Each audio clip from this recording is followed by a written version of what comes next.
नमस्कार दोस्तों, मेरा नाम है डॉक्टर मयूर भाई। मैं इनफर्टिलिटी एक्सपर्ट हूँ जो गोवा इंडिया में काम करता हूँ। आज के वीडियो में मैं बात करने जा रहा हूँ डोनर स्पर्म्स के बारे में। ये हमारा सेकंड वीडियो है डोनर स्पर्म्स के प्लेलिस्ट में। अगर आपने फर्स्ट वीडियो नहीं देखा है तो आप ज़रूर जाके देखिए।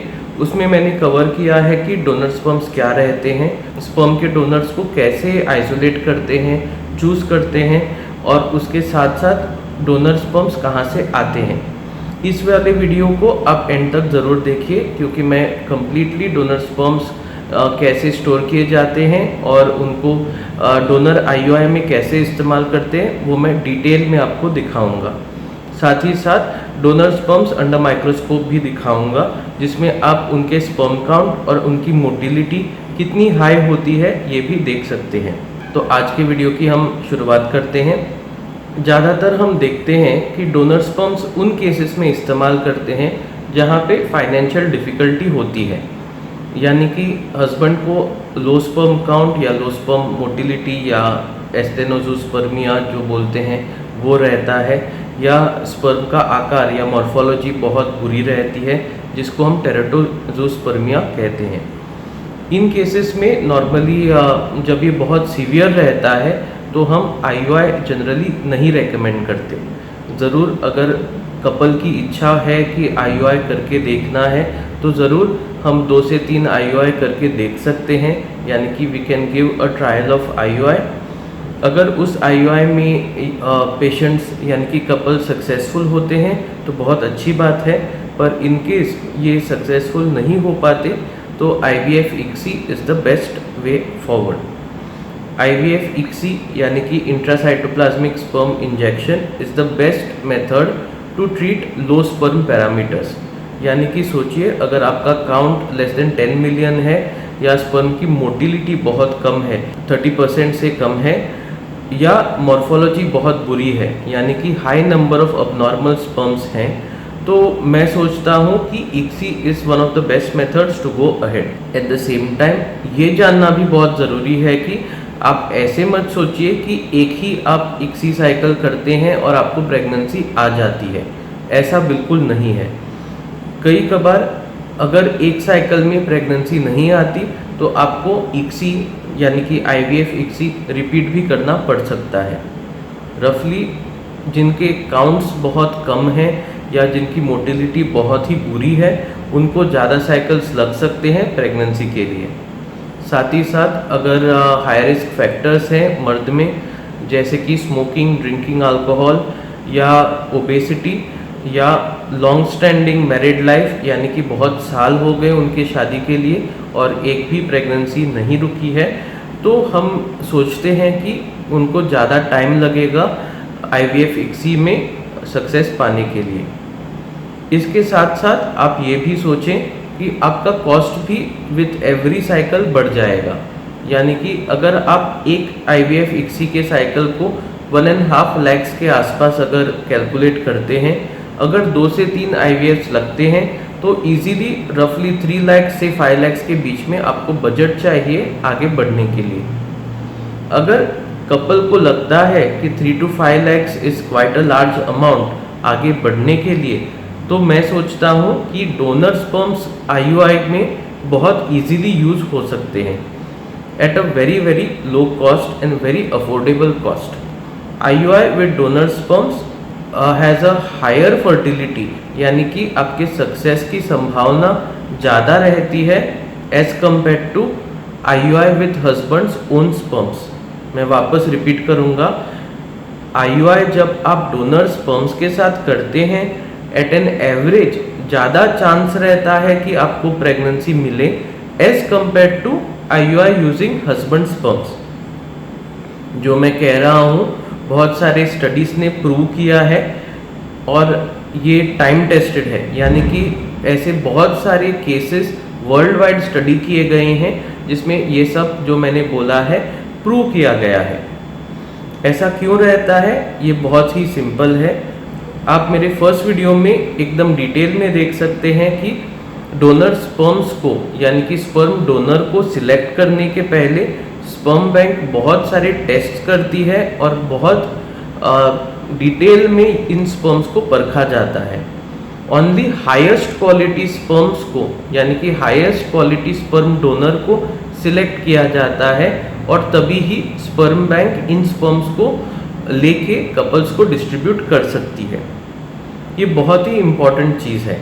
इसका मतलब है कि जब भी आप कोई भी डोनर स्पर्म के सैंपल को ओपन करते हैं, वेरी वेरी गुड चांसेस कि आपको high quality and high quantity of sperms मिलेंगे।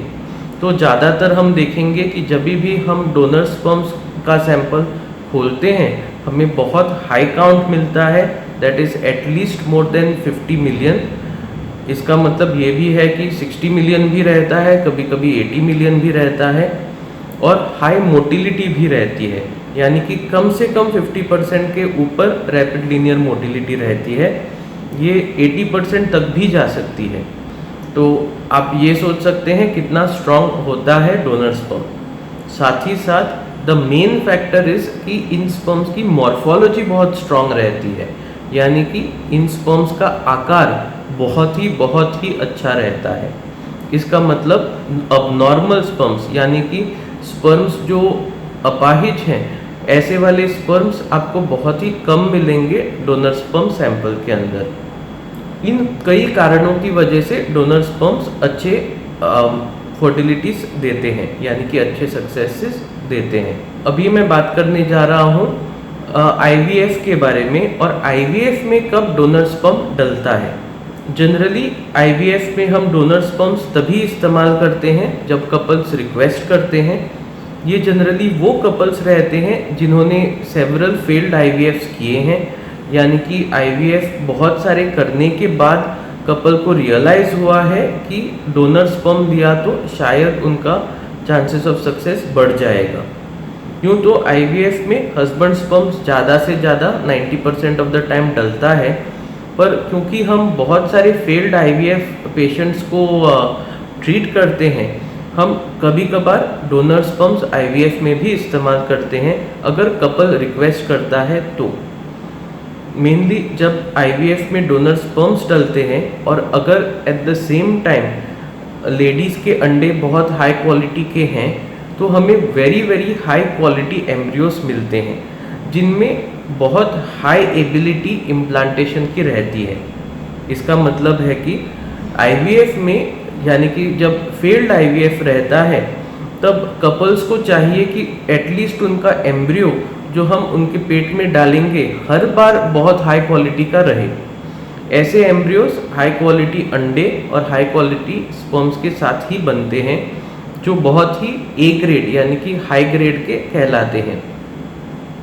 इन एम्ब्रियोस में इम्प्लांटेशन रेट बहुत हाई रहता है, यानी कि इन एम्ब्रियोस में माँ को चिपकने की, यानी कि यूट्रस के एंडोमेट्रियम को चिपकने की क्षमता बहुत स्ट्रॉन्ग रहती है। डोनर स्पर्म्स IVF में ऑल्सो एडवांस्ड एज पे डल सकते हैं, यानी कि जब एज ऑफ द पेशेंट बहुत एडवांस रहती है तो कभी कभार कपल्स डोनर एम्ब्रियो को जाते हैं, यानी कि कपल्स ही चाहते हैं कि हम डोनर एम्ब्रियोस का इस्तेमाल करें। जनरली एडवांस एज में हम देखते हैं कि अंडों की क्वालिटी थोड़ी बहुत एवरेज टू लो रह सकती है और स्पर्म की एबिलिटी भी एवरेज टू लो रह सकती है।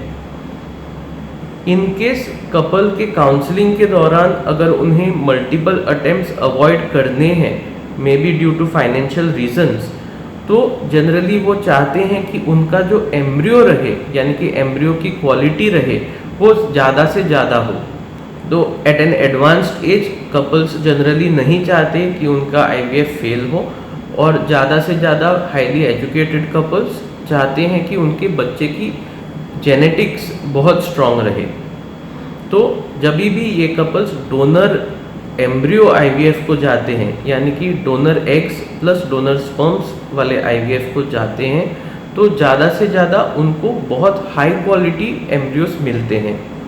Generally donor egg plus donor sperm IVF के पेशेंट्स को एक ही साइकिल में करीबन 2 बार एम्ब्रियो ट्रांसफ़र का मौका भी मिलता है, यानी कि अगर हम उनके एम्ब्रियोस को ब्लास्ट स्टेज तक भी कल्चर करते हैं तो हम पाते हैं कि बहुत सारे ब्लास्ट हमको एट द एंड मिल जाते हैं।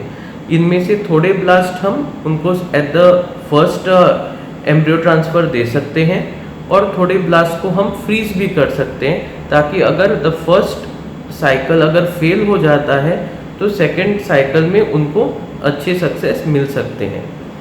तो आज मैंने आपको तरीके के एडवाइजेस दिए कैसे आप डोनर स्पर्म्स का इस्तेमाल कर सकते हैं IUI में एज वेल एज IVF में, और डोनर IUIs का और डोनर स्पर्म्स का फ़ायदा क्या क्या है ये भी आपको एक्सप्लेन किया है। Basically in short donor sperms इस्तेमाल करते हैं वो लोग जो थोड़े बहुत फाइनेंशियली कॉन्शियस रहते हैं और जिनको बहुत कम ट्रीटमेंट्स में अच्छे सक्सेस चाहिए। ऐसा हमारे इंडिया में बहुत सारे पेशेंट्स को प्रॉब्लम रहता है जो बहुत कम से कम IUIs या IVFs में सक्सेस चाहते हैं। जनरली ये लोग ऑप्ट करते हैं डोनर स्पर्म्स के लिए। हमारे सेंटर्स में हर कपल को इन डिटेल काउंसिल किया जाता है, जिसमें मैं खुद और हमारी एम्ब्रियोलॉजी टीम हमारे कपल्स के साथ करीबन 1 से 2 घंटे बिताती है, उनको उनके चॉइसेस और चॉइसेस के साथ साथ उनके कॉस्ट एक्सप्लेन करने के लिए। ये सब एक्सप्लेन करने के बाद कपल्स को एक डिटेल्ड आइडिया मिलती है कि वो क्या चॉइसेस कर सकते हैं। अगर कपल प्रैक्टिकली सोचते हैं तो उस हिसाब से उनको क्या चाहिए उनको पहले ही पता रहता है, इवन एक भी IUI या IVF करने के पहले। तो कपल्स एक प्रैक्टिकल और एक स्मार्ट डिसीजन ले सकते हैं राइट एट द स्टार्ट। अभी मैं आपको दिखाऊंगा कि डोनर स्पर्म्स कैसे रहते हैं और इनको अंडर द माइक्रोस्कोप कैसे देखा जाता है। दोस्तों अभी हम हमारे एंड्रोलॉजी सेक्शन में आए हैं। यहाँ पे लाइट थोड़ी बहुत कम रहती है।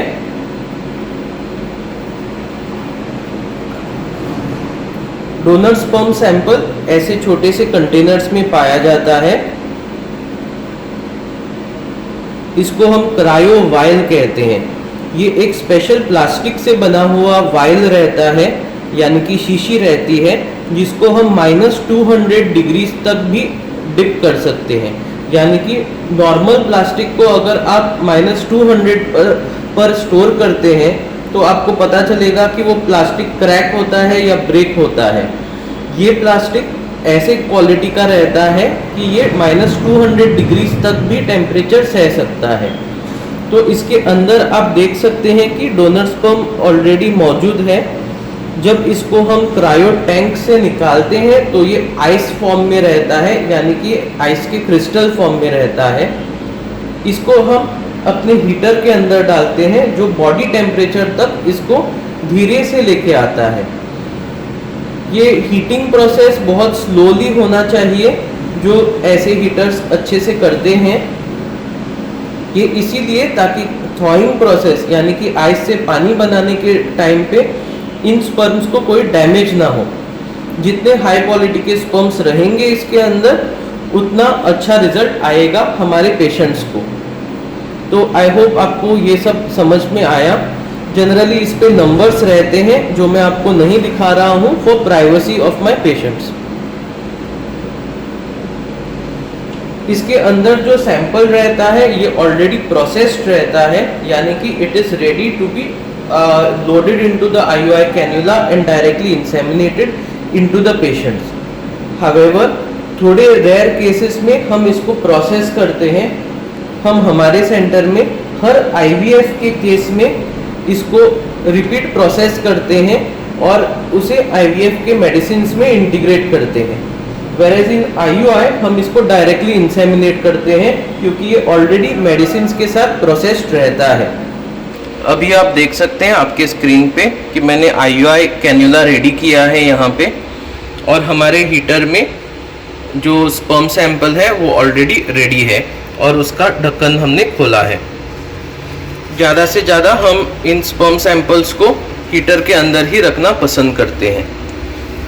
अभी मैं आपको दिखा रहा हूँ, हम डायरेक्टली कैथेटर को अंदर डाल सकते हैं और इसको धीरे से सक आउट कर सकते हैं।